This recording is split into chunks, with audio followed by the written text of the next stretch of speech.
Welcome to The Art of Medicine, the program that explores the arts, business, and clinical aspects of the practice of medicine. I'm your host, Dr. Andrew Wilner, and today I have a special guest, Dave Combs. Dave is a musician and the composer of the beautiful music you hear in the background. We're going to talk to Dave about where that music came from and the power behind it. But before we get started, I'd like to thank our sponsor, Comp Health. If you're a physician looking for a new job or considering locum tenens for the first time, be sure to check out Comp Health. I've worked locum tenens with Comp Health. I appreciate the personalized experience I have with my recruiter, who is dedicated to my specialty and knows my needs and goals. Comp Health also offers full-time permanent jobs if you are looking for a longer-term switch. For more information, check out comphealth.com. And now, without further ado, let me welcome my guest, Dave Combs. Dave, thanks for joining The Art of Medicine. Thank you, Dr. Wilner. It is an honor and a privilege to be here with you today. Dave, I was listening to music, and I don't know, it sounds familiar. Is it because I've heard it like a million times, at restaurants and elevators, or is it just a certain genre? Explain that to me. Well, you may well indeed have heard it before, because I wrote the song 41 years ago, and it's been played millions of times on lots of venues. It used to be on the radio a lot when we had easy listening radio stations back in the day, and all of those stations played Rachel's song. So you may well have heard Rachel's song sometime in your past. So it's a very simple, and some people tell me a very memorable song. Once they've heard it, they remember hearing it for the first time. All right. We've got a lot of things to talk about in a short amount of time, but I'm personally very curious. How did you know, and when did it happen, that you were going to dedicate your life to music? Well, I grew up in East Tennessee in a musical family, around music all my young life. My mother and father both played piano. My grandmother Combs played the old pump organ and the auto harp, and I had lots of classmates and friends that played instruments. So I grew up around music. I loved to sing. I ended up being my church's part-time choir director for 2 years while I was in college. And I had another church that I directed the choir when I started my career at AT&T Western Electric after college. So music has been kind of a supplemental part of my life and career all my life, but it wasn't really until Rachel's song came along in 1991 when I wrote the song. The story after that is when my life changed and the light bulb went off that said, yes, this is what I want to do for the rest of my life. All right. And not to pry, but I'm just curious. So it sounds like there was definitely a genetic predisposition. You've got two parents who are musicians, relatives who are musicians, and then plenty of environmental influence. There was music in your ears all the time. So sounds like it would have been hard to escape, I think. But now tell me, how old were you, if I'm not prying, when you wrote Rachel's song? I was 33, soon to be 34 years old. This was in 1981. So I was 33 years old before I wrote my first song. So you were not a teenager or a Mozart composing, at age 6. That's interesting. No, and it's interesting because nobody up until that point had ever told me, Dave, you can write music. You should write a song. Nobody ever told me that. I grew up around wonderful music people. Uncle Pat Alderman was our music teacher in Unicoi County in Tennessee, and I loved the man, but no music I'd ever been involved with involved me creating the music. I always was singing somebody else's music. So it was really kind of strange. Even looking back, it seemed strange that I was 33 before I wrote my first song. And then somehow you were an overnight success. Well, I wouldn't call it overnight. Basically, the song got its name 2 years later after I wrote it, when I played it at the christening service of our godchild, Rachel. So I played the song at the end of the service and said, from now on, this song will be called Rachel's Song. So that's how it got its name. Now roll forward another 3 years. I'm doing traveling and with Western Electric AT&T, and part of my travels takes me to Nashville, Tennessee. Well, as you well know, being in Tennessee yourself, that Nashville is Music City, USA. There's all kinds of music there. So my wife, Linda, says, get a demo recording made of Rachel's song so we can have something to listen to. Up until then, it's just been me playing it. So make a long story short, I found a studio. I got introduced to Gary Prim, a studio musician, who agreed to record an arrangement and demo recording of Rachel's song. He did so on August 22nd, 1986 at 6 p.m. in the evening. I'll never forget it because it was such a high watermark in my life. It was just a wonderful event. He recorded Rachel's song. Well, that just blew me away, the recording. And that's the one that your listeners would have heard in the background as we started. And I encourage people to go to my website and click on the Play Rachel's Song because you want to hear this song.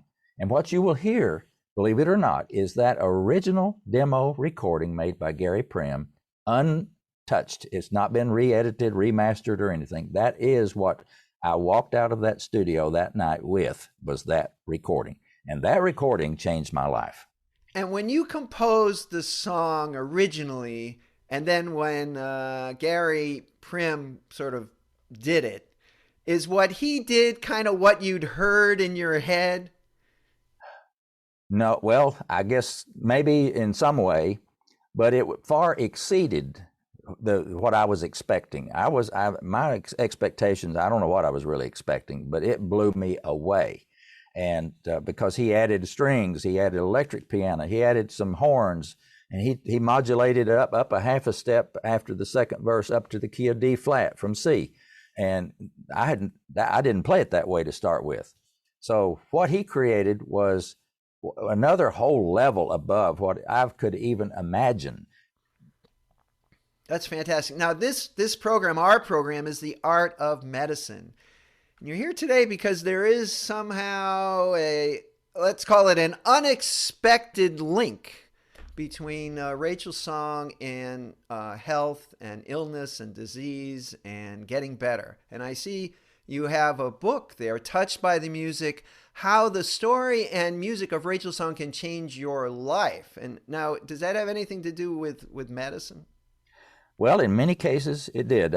There's one chapter in my book, chapter 21, where I have reprinted a number of these special notes and stories that people wrote to me over the years about how my music touched them. I've gotten over 50,000 letters, 50,000. So this is just a small smattering of those. But of those stories, people were telling me that my instrumental music that they either heard over the radio, or they bought the CD in a gift shop someplace and played it at home, or they heard the music, and some of those stories had to do with their medical or their health condition. For example, one of the first ones I ever got was from an EMT who had just gotten her license to practice EMT, and on her way home, she and her husband saw a man fall down on a sidewalk as they were driving by. Of course, being an EMT, they stopped the car. She runs out and goes to see if she can help the man. While she's there helping the man, her car door is open, she hears this music on the radio. And she yells at her husband, "Turn that up loud." And he did. And the music calmed this gentleman down to the point where I think he was under either a panic attack or maybe having a heart attack. I don't know, but he was certainly having distress. And she said that music calmed him down. And by the time the ambulance got there, he was okay. He had recovered, so forth. And that was just one. That was one of the very first notes that I ever got. Another one was a lady who wrote me that said a friend of hers who was a musician was dying of cancer. And she was at her home. And so she had taken her Walkman player with headphones to this lady so she could lie in bed and listen to my music. And she said she told me the story of how she could see, because this lady was a musician. She played the organ, piano, accordion, so she was a great musician, but she was dying of cancer. As she was listening to Rachel's song, the note said that she noticed that her eyes were closed, but her fingers were playing on the sheets of her bed. She could tell that she was playing the music on her bedside there. And so, and that she pointed to her headset in there and just, and smiled. So that was another case where the music really ministered to somebody that was in distress. One of them, one lady wrote me and she said, I listened to Rachel's song the entire time I was in labor with my child. So it helped me get through labor. Another lady wrote me about her depression and how my music had been such an important part of her recovery from depression. And then the last one is about a person that was on a ventilator near death. And the only thing he could hear was Rachel's song through his headphones.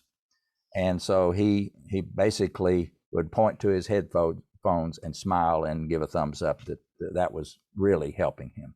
So I know those are just anecdotal, but you can Google the medical articles of the research. There's tons of research about the effect of music, particularly instrumental music, on a person's stress level. And as you know well, that stress is called the big killer. It's a major part of disease and death. And the research has shown that my kind of music, in particular, I'd love for them to have used actually my music in the study, but other music was fine. But it shows that your blood pressure can come down, your heart rate will come down, certainly, and your level of anxiety and stress can be reduced by music, in particular my music. So I know now, of those 50,000 letters I got, a lot of those deal with health issues and how it impacted their health and well-being. Way back when I was in medical school, my favorite professor was a professor of psychiatry, and he was kind of pioneering the field. He loved music. He was not a musician, but I used to go to his home, and in those days people had the big vinyl records. Oh, you're right. And I think he had a collection. Well, it was an entire wall that he had, and I think it was about 3,000 recordings that he told me. And he believed in something called musicotherapy, and it was his personal passion. But he also believed that it had healing qualities. I remember he had several recordings of the New World Symphony. The New World Symphony? Oh, yes. And he had several recordings by different conductors. Mm-hmm. And, and if you listen to them closely, and I did often because I visited often, I actually got to the point where I could tell, which composer it was, because there was just a different sort of mood, flavor. I mean, I played the music at the beginning because it's so hard to talk about music. It's like talking about a color. How do you talk about, it's energetic, it's soothing, but you can't get close to describing it. So what it does in the brain, I think is really fascinating. And it's great that your music has actually been able to help people to be therapeutic. I think that's fantastic. And so after Rachel's song, were there any, did you write any more songs? Well, that was when I realized that I guess it was the awakening of my gift. And then once I realized I had the gift, and a lot of these letters that I would get from people, believe it or not, would tell me, Dave Combs, your music is so special. This is what God put you on this planet to do. And I thought, whoa. And I don't know whether that's God speaking or I'm just getting a letter, and maybe this is a letter from God. I don't know. But, I got the message, and that I really took it to heart that I needed to create more. So I ended up writing. Now, this was 86 is when I recorded Rachel's song. By 88, I produced my first album of Rachel's song, which when you go to my website, you'll see the cover of the Rachel's song CD on the right-hand side. So I had all my first 7 songs I ever wrote put on that album. That was my first recording. So every year thereafter, though, I would go back to Nashville and record with Gary another album. So I eventually wrote over 120 songs, and he and I have recorded over 170 songs on 14 albums. Actually, I made it 15. I did a sampling album, but basically 14 albums of recorded music arranged and performed by Gary Prim. Some of them are my favorite hymns. I would pick out my favorite hymns and say, Gary, play your version of these hymns. We did those albums. I have 4 of those. I have another album called Celebrate Freedom that is all patriotic music. And there's a story, we don't have time to go into it, but there's a story behind this album that has to do with the Desert Storm War and a scholarship that ensued from that. And then I have an album of my favorite popular songs like Misty and More and Moon River, all those beautiful old songs that I know you and I both love. So I have an album of those. It's called Familiar Favorites. So yeah, there's been a lot of music created since that one song. Did you ever just sit there and say, gee, I'm writing this song, but it's just not going to be as good as Rachel's song? I mean, did that kind of hang over your head? Or did you just say, well, just do what I can do? Or how did you deal with that? Well, yeah, obviously, let's say I only had Rachel's song. Now, the next thing I do is go to Nashville and present Gary with another song. So my expectation was, like you said, I was really concerned is what he's going to do with this song going to be up to the standard of Rachel's song, or am I going to be disappointed? The answer is I was even more excited because he took all of my songs that I wrote, the melodies and the chords, made them sound as good as I could ever imagine. And yes, they're different, but it's a good different. It's like asking you which of your children are your favorite child. They're all unique and special. That's fantastic. Well, it's great that you weren't, what is it, a one-day wonder, that you had this big hit and then, a one-hit wonder. Yeah. Wonder. No, that's terrific. And it's very inspirational. Well, to close, where can people get in touch with you and find your books and your music? Well, they can go to my website. That's the best place to go, and is to go to Now, you don't need the www anymore, but go to combsmusic.com. combsmusic.com. I'll put that in the show notes. Yeah, Great. If you put that in the show notes, that'll be fine. And once you get there, you can see my book over on the left part of the screen and my CD of Rachel's song on the right, and links underneath. If you click there, it'll take you to Amazon where you can purchase the CD or purchase the book. And in the middle is this little play button that says play Rachel's song. And it's not a sample, it is the real deal. It's the original full-length recording of Rachel's song that you can play straight from my homepage. And then there are links, of course, at the top where you can explore my other albums and my other material about me, about Gary Prim, and so forth. And you can contact me. There's a way to email me at the bottom of the screen. It's dave@combsmusic.com. I love to hear from people, obviously. And so it's very simple. I've tried to keep it very easy and simple for people to remember and be able to do that. combsmusic.com. Well, I'm going to press that button right now so I can hear the rest of this beautiful music. And I want to thank you, Dave, for sharing and for the hard work that you are doing, and also for the therapeutic nature of your work. I think that's very exciting. Well, thanks for being on The Art of Medicine. Thank you, Dr. Wilner, and it's been a pleasure to be here, and I look forward to seeing you again sometime. Thank you.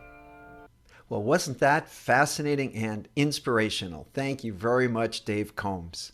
And now, before we close, I'd like to give another thanks to our sponsor, Comp Health.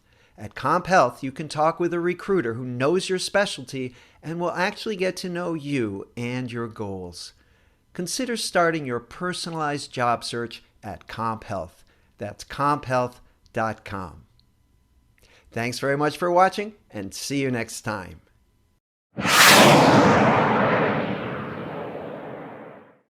This program is hosted, edited, and produced by Andrew Wilner, MD, FACP, FAAN.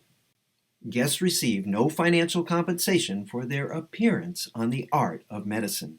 Andrew Wilner, MD, is Associate Professor of Neurology at the University of Tennessee Health Science Center, Memphis, Tennessee. Views, thoughts, and opinions expressed on this program belong solely to Dr. Wilner and his guests, and not necessarily to their employers, organizations, or other group or individual.